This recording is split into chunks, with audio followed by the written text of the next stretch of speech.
Welcome to Sober Without God. This series is designed to help you fall asleep while listening to stories about the scientists and non-believers who have made an impact on our world. If you're like me and have trouble going to sleep or staying asleep, videos like this may help you relax while also learning. It is my hope that hearing these stories in a calm and peaceful way may help guide you to the relaxation and sleep you've been looking for. Before we begin, please take a moment to like, share, and subscribe, and leave a comment letting me know where you're listening from. It's a big help to the channel and will encourage me to make more like this. My goal is to be able to make these videos ad-free as the channel continues to grow.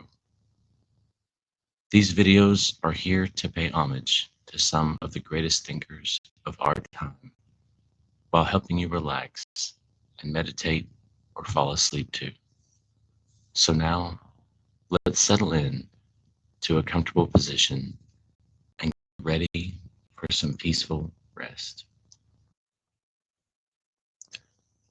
Let your body sink into the bed or chair. Inhale, hold for 3, exhale slowly.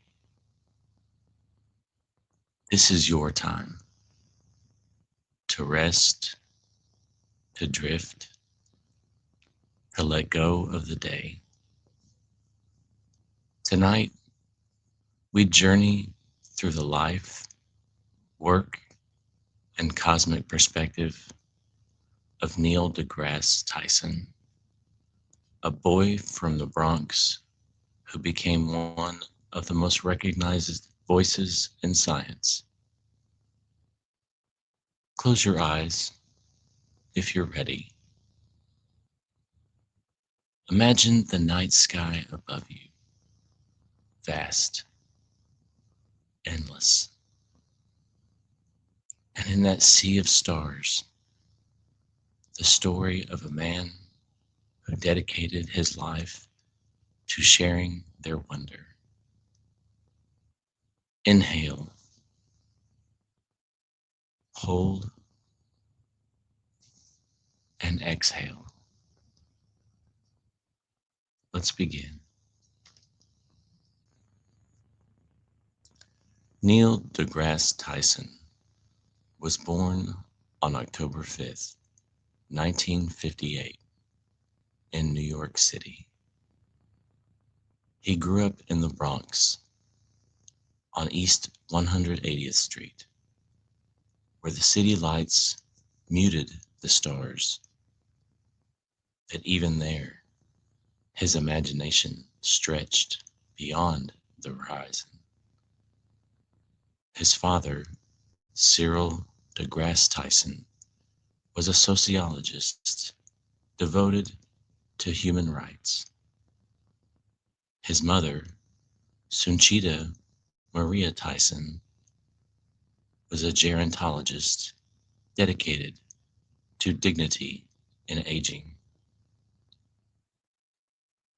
Neil grew up knowing education mattered, compassion mattered, curiosity mattered. When Neil was 9 years old, his life changed.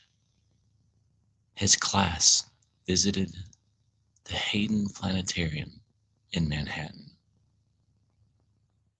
Imagine young Neil stepping into that darkened dome, the room quiet, the ceiling suddenly filling with stars. That visit wasn't just informative, he would say years later. It was transformative. He left that day knowing His calling was in the stars. Neil began reading everything he could find about astronomy. He saved for his first telescope. Night after night, he climbed the stairs to the rooftop, aiming his telescope at the moon, the planets, and the distant stars, whatever New York's hazy glow would allow.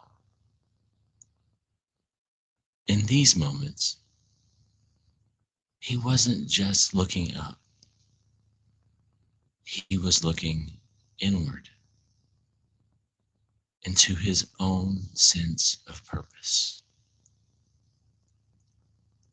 As a teenager, Neil attended the Bronx High School of Science. It was there he grew not just as a student, but as an explorer of ideas. And then came a letter, an invitation from Carl Sagan. Carl Sagan, the great scientist and communicator, invited Neil to Cornell University. Sagan personally toured him around, wrote him directions back to the bus, and even offered his own home if Neil missed it. Neil never forgot. He said, "At the time, I knew I wanted to be a scientist. Meeting Carl showed me the kind of person I wanted to be." This meeting planted a seed in Neil. Science isn't just knowledge, it's generosity.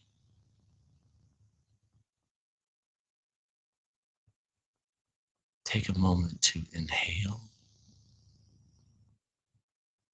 and hold.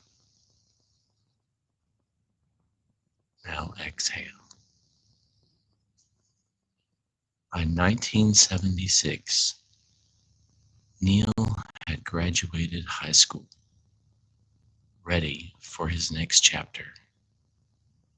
Astronomy wasn't just an interest anymore, it was his life's work.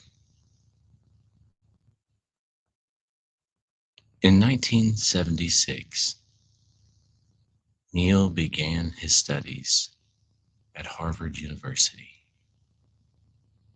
A young man from the Bronx, walking among ivy-covered halls. He majored in physics, the grammar of the universe, because he knew that to truly understand the cosmos, you must first learn its language. Neil didn't just study, he lived fully. He wrestled competitively.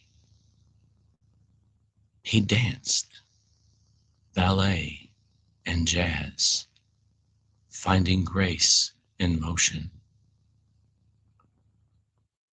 To understand the universe, he would later reflect, you have to live in it fully. Neil earned his bachelor's degree in 1980, but his questions were too big for Harvard's walls alone. He went on to the University of Texas at Austin, earning a master's degree in astronomy.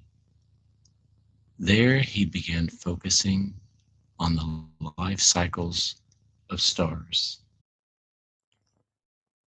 how they are born, how they evolve, how they end, and what that means for the galaxies they inhabit. When you study stars, you begin to see yourself in them. You begin to understand that their story is our story. But his journey wasn't complete. Neil moved to Columbia University, where he earned his PhD in astrophysics in 1991. His research focused on stellar evolution and galactic formation,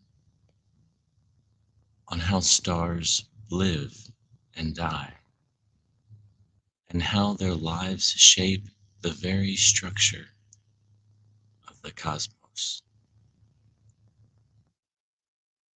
Inhale, hold, exhale.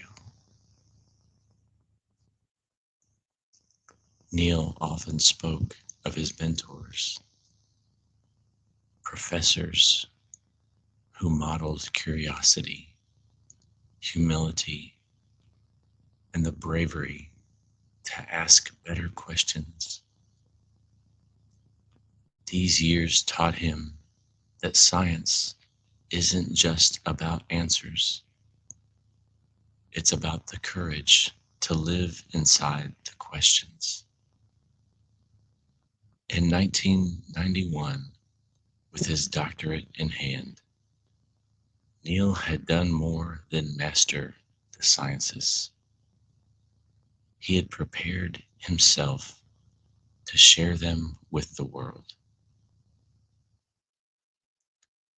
In 1994, Neil returned to the Hayden Planetarium, the very place where, as a child, his life had been changed under the dome of a starry sky.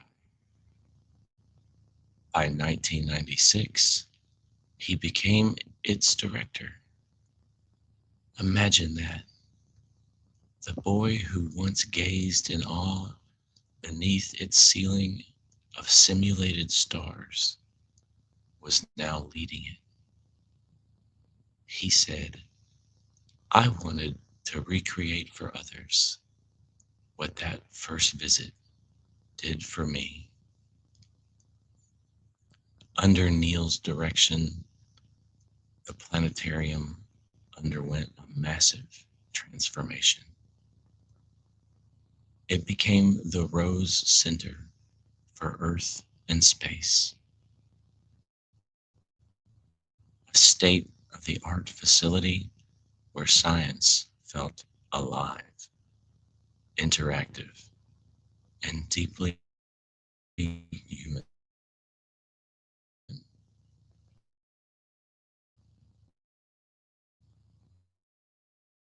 He didn't want people at the universe. He was invited to serve on NASA advisory commissions, helping to shape the future of American space exploration.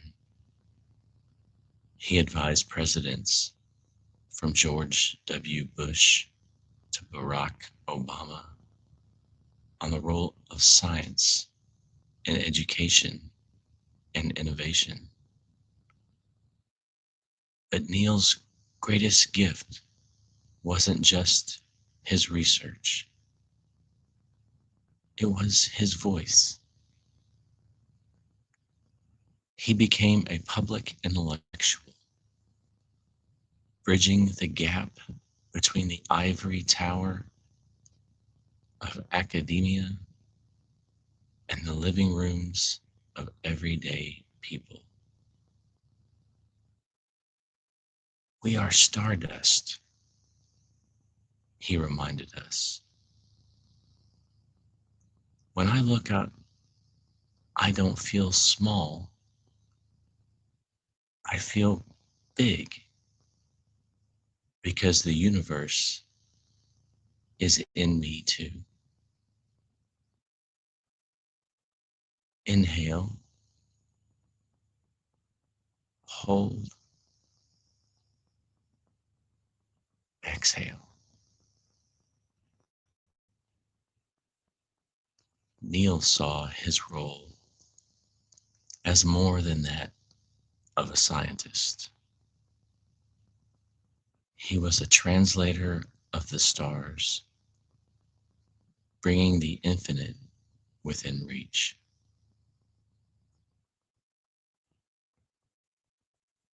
Take a deep breath and imagine drifting to the very edge of our solar system, past the orbit of Saturn and its mighty rings, past Neptune, all the way out to a tiny, icy world, Pluto. For decades, Pluto was the ninth planet, small, lonely, but beloved. It captured our imaginations. It held a special place in classrooms, in textbooks, and in the hearts of children everywhere. And then Neil deGrasse Tyson stepped into its story. When Neil redesigned the Hayden Planetarium's solar system display, he made a choice, a scientifically accurate one, but one that would send shockwaves through popular culture. Pluto would no longer sit with the planets. Instead, it would be grouped with the icy bodies of the Kuiper Belt.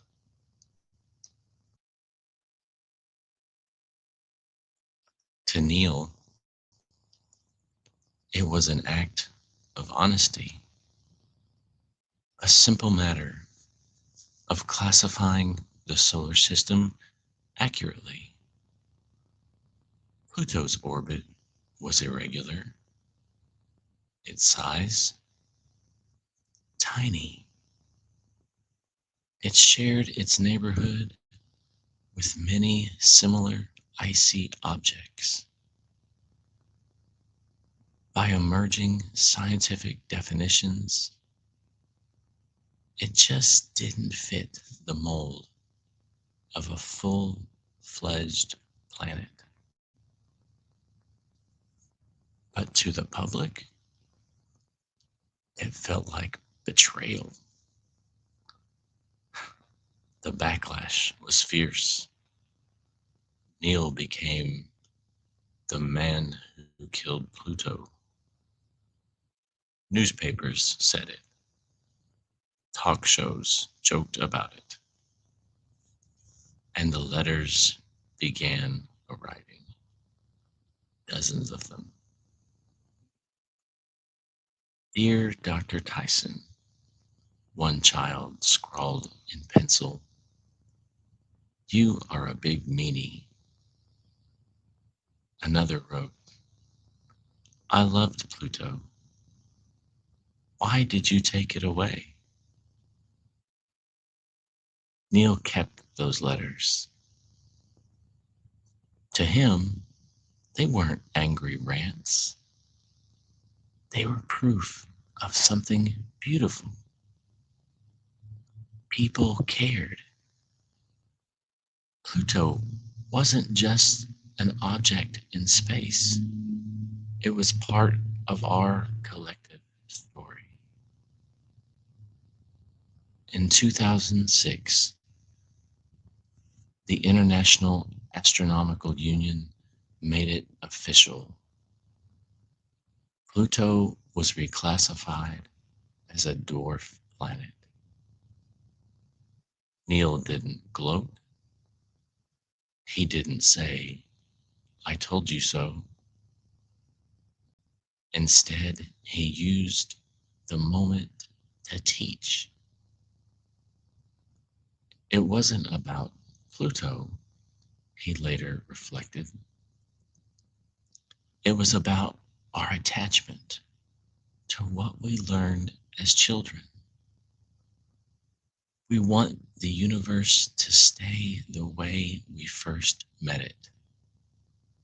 But science asks us to grow. Take a moment to inhale, hold, now exhale. This moment, this so-called Pluto controversy, revealed something about Neil. He isn't just a scientist. He's a teacher of change. He invites people into the discomfort of discovery and stays with them there until that discomfort becomes wonder. Neil's research in stellar evolution and galactic formation may not have made front page news, but his greatest discovery has been this: how to bring people along on the journey of science, even when the answers are hard, even when they challenge what we thought we knew. Science, Neil reminds us, is a living thing. It grows, it changes, and in that change, so do we. Take a slow breath and picture a quiet library, shelves lined with books, each one a doorway into another world. Somewhere among them, you find his name, Neil deGrasse Tyson. Neil's books aren't just about the universe.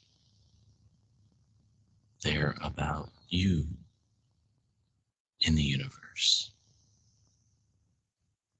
They invite you to see the cosmos not as something distant, but as something intimate.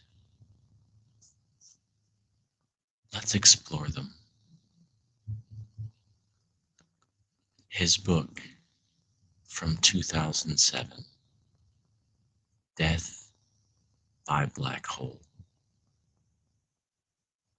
This collection of essays first appeared in Natural History magazine.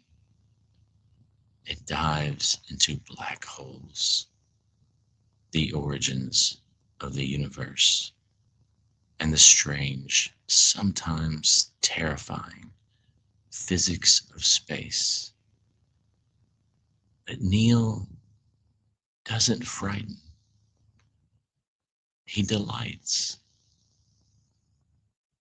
He takes the incomprehensible and makes it feel like a story you could hold in your hand. He writes, "The universe is under no obligation to make sense to you, but that won't stop us from trying." Inhale, hold, and exhale. His 2009 book, The Pluto Files.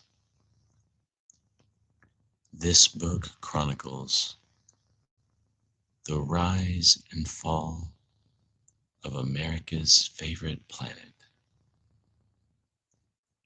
Neil shares the letters, the ones from upset children, the jokes from late night hosts, and his own reflections on what Pluto's story taught him about people.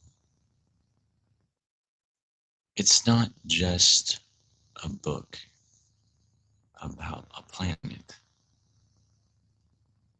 It's a book about our emotional connection to the cosmos. His 2012 book, Space Chronicles. This is Neil's passionate case for space exploration. He writes, "When we stop dreaming big, we stop moving forward." In these essays, he argues that reaching for the stars isn't optional.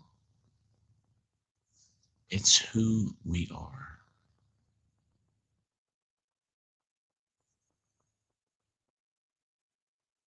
His 2017 work, Astrophysics for People in a Hurry, perhaps his most famous work. This little book brings the vastness of the universe into bite-sized reflections.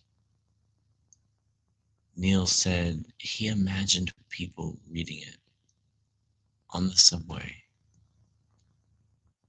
between appointments, stealing a moment to reconnect with the cosmos. Every page invites you to slow down, to wonder. His 2019 work, Letters from an Astrophysicist. Here, Neil shares his correspondence with the public. Letters from grieving parents, curious children, and people wrestling with faith, purpose, and loss. He answers with honesty, with humility, with humanity. It's a book that feels like sitting across from him in conversation, part science, part solace. His 2021 book, cosmic queries born from his StarTalk conversations. This book takes on life's biggest questions. Why are we here? What is life? Where are we going? Neil doesn't always provide answers. Sometimes he reminds us. The question itself is the gift. These books are more than words on paper. They are invitations to feel bigger on the inside. Neil often steps into debates on faith, on science funding, on the role of evidence in public life, but he does so gently. You can win an argument and still lose a listener, he says. To Neil, the goal isn't to score points, it's to connect. On faith, he doesn't mock belief, he reframes it. He says the cosmic perspective doesn't require a God. It requires that you open your eyes and let the universe in. This is atheism, but not the cold, combative kind. It's gratitude for reality as it is. He has shared stages with Richard Dawkins, traded ideas with Bill Nye, and reflected with Andrew Drugan, Carl Sagan's partner and collaborator. Neil often pushes back against harsh rhetoric.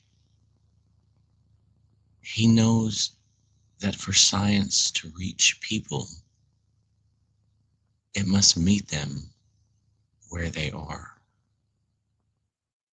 Science, for him, isn't about winning.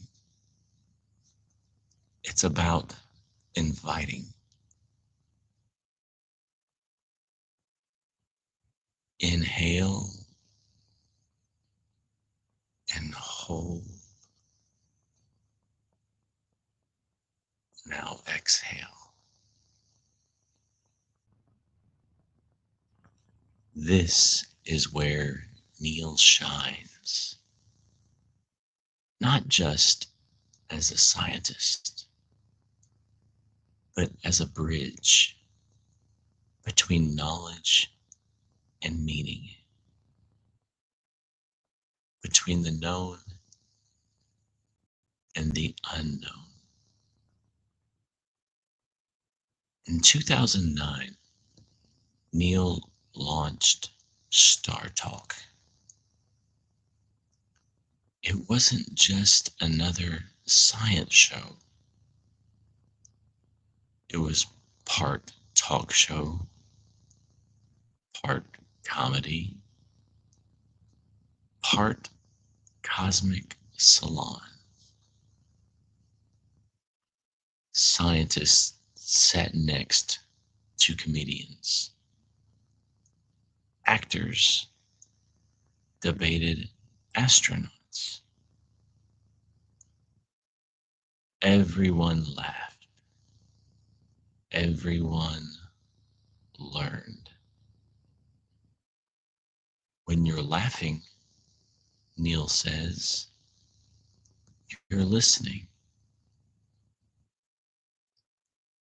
Episodes featured guests like President Bill Clinton talking about space policy, Whoopi Goldberg sharing her take on art and science, Bill Nye discussing climate change. But it wasn't just about the guests.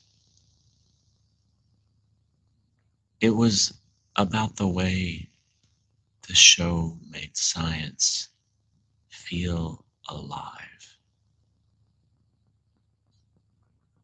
Behind the jokes and banter,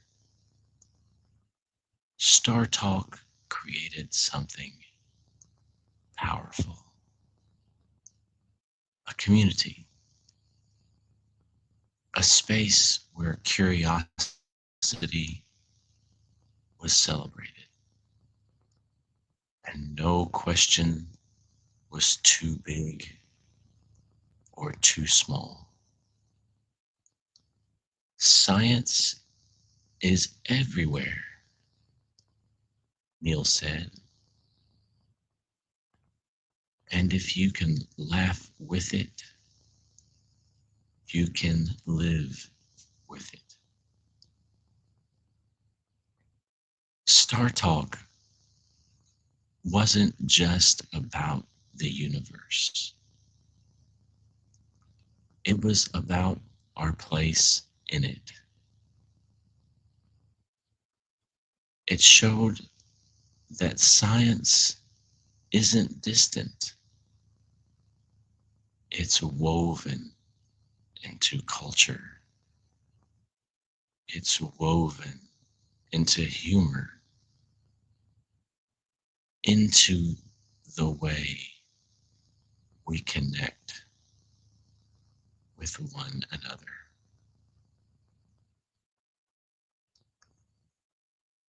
In 2014, Neil stepped into a role once held by his mentor, host of Cosmos, a Spacetime Odyssey, produced by Andurian. This wasn't just another TV program. It was a continuation of Carl Sagan's dream to make the universe accessible to everyone. The series blended breathtaking visuals, cutting edge science, and deeply human reflections. The cosmos is within us, Neil says in one episode. We are a way for the universe to know itself.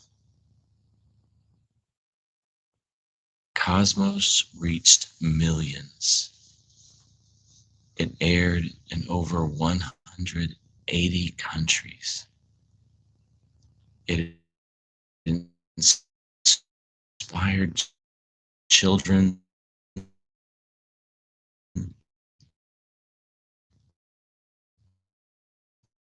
to dream.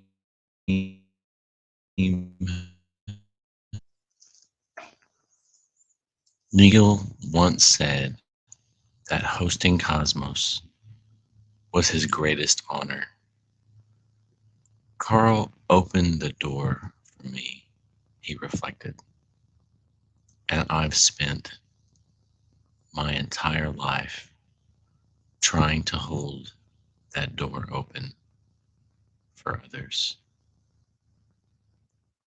Cosmos wasn't just television, it was a love letter to science, to curiosity, to the generations yet to come. Now we arrive here. Neil's legacy is not only in research or television, it's in the way he taught us to see that the universe is not distant, but home, that we are not small, but vast,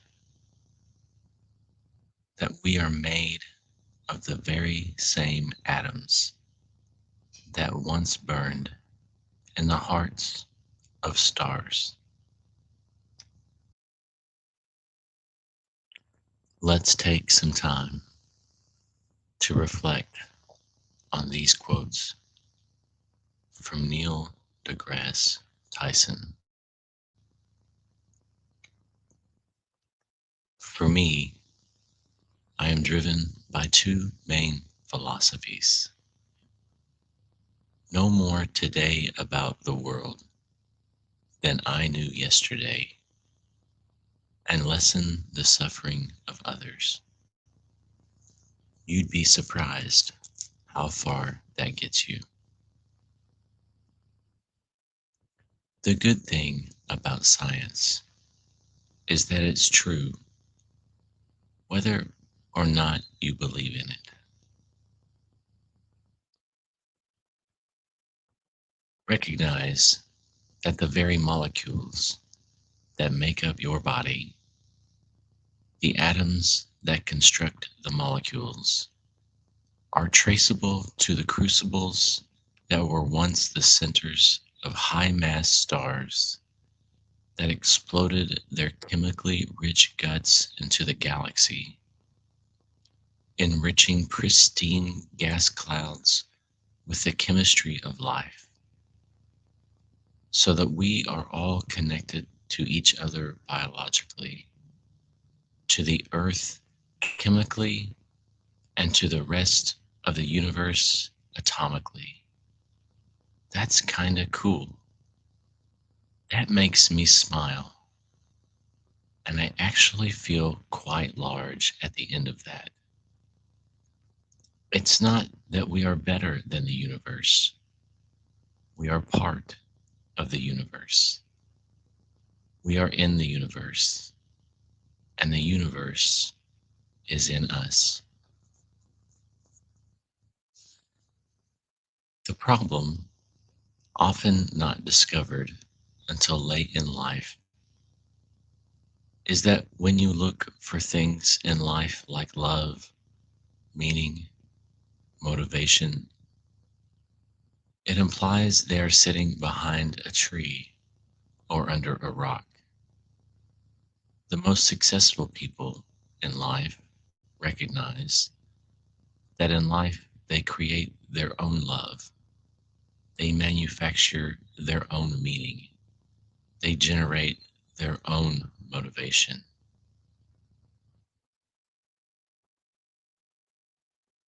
We spend the first year of a child's life teaching it to walk and talk, and the rest of its life to shut up and sit down. There's something wrong there. The universe is under no obligation to make sense to you. Curious that we spend more time congratulating people who have succeeded than encouraging people who have not. The more I learn about the universe, the less convinced I am that there's any sort of benevolent force that has anything to do with it at all. There is no shame in not knowing. The problem arises when irrational thought and attendant behavior fill the vacuum left by ignorance. There's as many atoms in a single molecule of your DNA as there are stars in the typical galaxy. We are, each of us, a little universe. People cited violation of the First Amendment when a New Jersey schoolteacher asserted that evolution and the Big Bang are not scientific and that Noah's Ark carried dinosaurs. This case is not about the need to separate church and state. It's about the need to separate ignorant, scientifically illiterate people from the ranks of teachers. I would request that my body in death be buried, not cremated, so that the energy content contained within it gets returned to the earth, so that flora and fauna can dine upon it, just as I have dined upon flora and fauna during my lifetime. I look up at the night sky and I know that yes, we are part of this universe. We are in this universe. But perhaps more important than both of those facts is that the universe is in us. When I reflect on that fact, I look up. Many people feel small because they're small and the universe is big. But I feel big because my atoms came from those stars. Knowing how to think empowers you far beyond those who know only what to think. We are stardust brought to life, then empowered by the universe to figure itself out. And we have only just begun. My view is that if your philosophy is not unsettled daily, then you are blind to all the universe has to offer. I want to put on the table not why 85% of the members of the National Academy of Sciences reject God. I want to know why 15% of the National Academy don't. One of the biggest problems with the world today is that we have large groups of people who will accept whatever they hear on the grapevine just because it suits their worldview, not because it is actually true or because they have evidence to support it. The really striking thing is that it would not take much effort to establish validity in most of these cases, but people prefer reassurance to research. God is an ever receding pocket of scientific ignorance. Kids are never the problem. They are born scientists. The only problem is always the adults.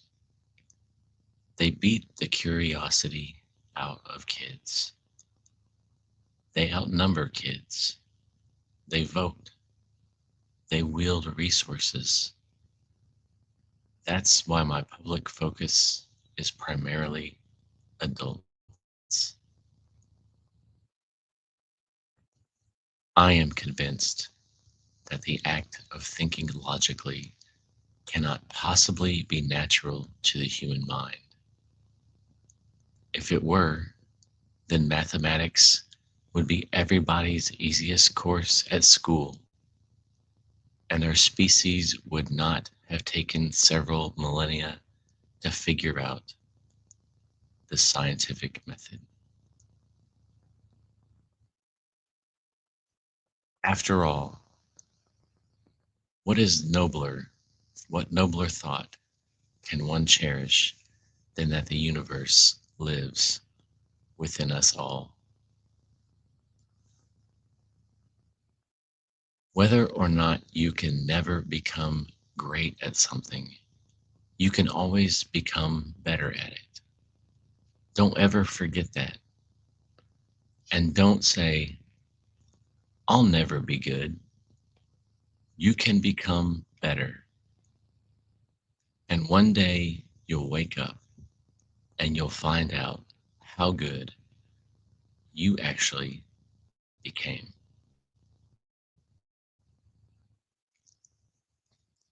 The power and beauty of physical laws is that they apply everywhere, whether or not you choose to believe in them. In other words, after the laws of physics, everything else is opinion.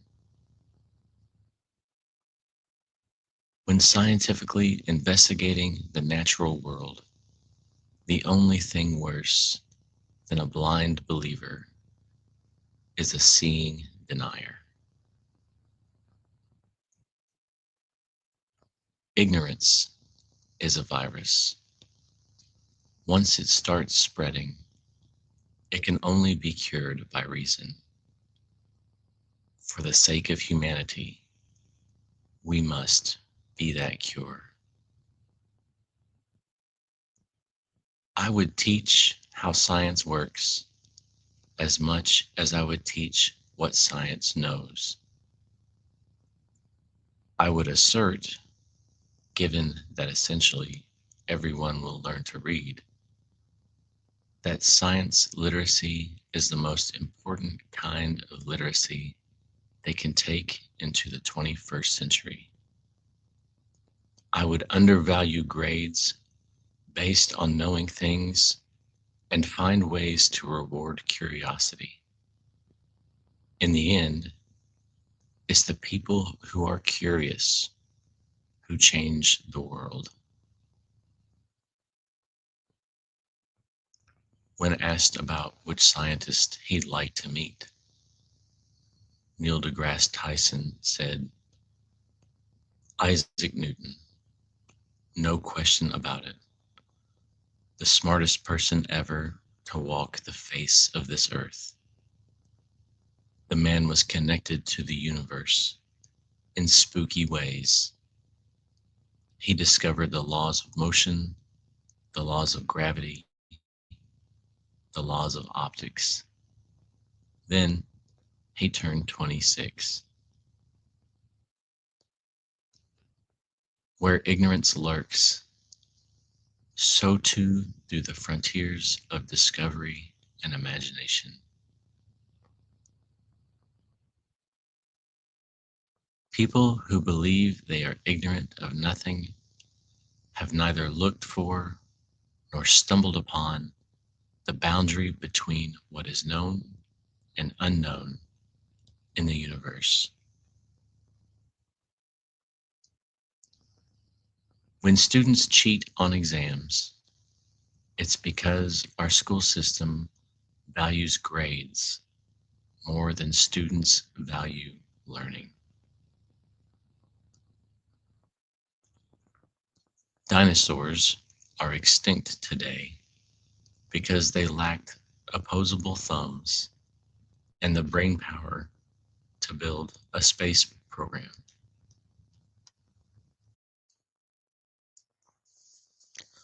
But you can't be a scientist if you're uncomfortable with ignorance, because scientists live at the boundary between what is known and unknown in the cosmos. This is very different from the way journalists portray us. So many articles begin, "Scientists now have to go back to the drawing board." It's as though we're sitting in our offices, feet up on our desks, masters of the universe, and suddenly say, "Oops, somebody discovered something." No, we're always at the drawing board. If you're not at the drawing board, you're not making discoveries. You're not a scientist. You're something else. The public, on the other hand, seems to demand conclusive explanations as they leap without hesitation from statements of abject ignorance to statements of absolute certainty. As a child, I was aware that at night, infrared vision would reveal monsters hiding in the bedroom closet only if they were warm-blooded. But everybody knows that your average bedroom monster is reptilian and cold-blooded. Some of the greatest poetry is revealing to the reader the beauty in something that was so simple you had taken it for granted. I love the smell of the universe in the morning. Scientific inquiry shouldn't stop just because a reasonable explanation has apparently been found. So, what is true for life itself is no less true for the universe. Knowing where you came from is no less important than knowing where you are going. Again and again, across the centuries, cosmic discoveries have demoted our self-image. Earth was once assumed to be astronomically unique until astronomers learned that Earth is just another planet orbiting the sun.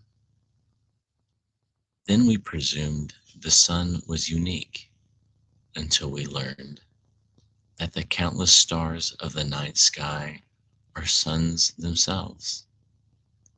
Then we presumed our galaxy, the Milky Way, was the entire known universe until we established that the countless fuzzy thing in the sky are other galaxies dotting the landscape of our known universe.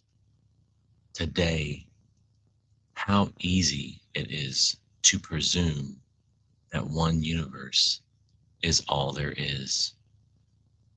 Yet emerging theories of modern cosmology, as well as the continually reaffirmed improbability that anything is unique, require that we remain open to the latest assault on our plea for distinctiveness.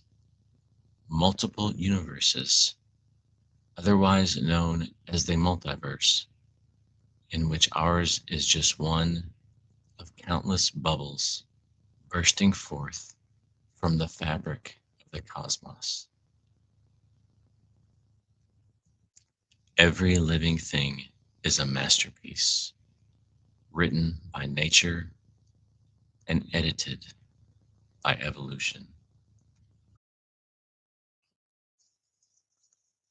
Now, inhale, hold, and exhale.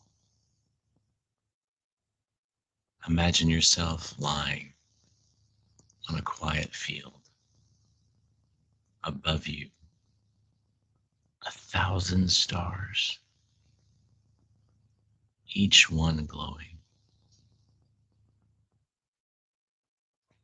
Feel their light, their warmth, their history.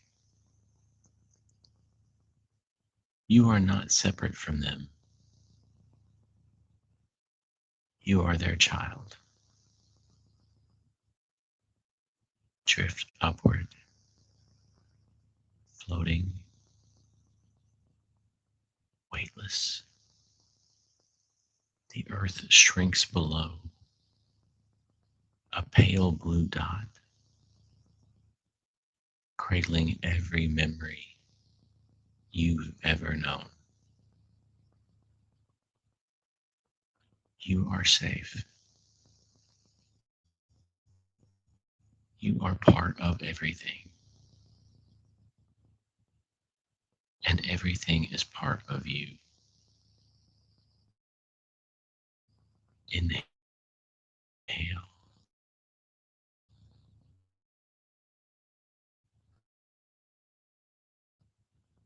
hold of tomorrow. Let go of yesterday. Rest here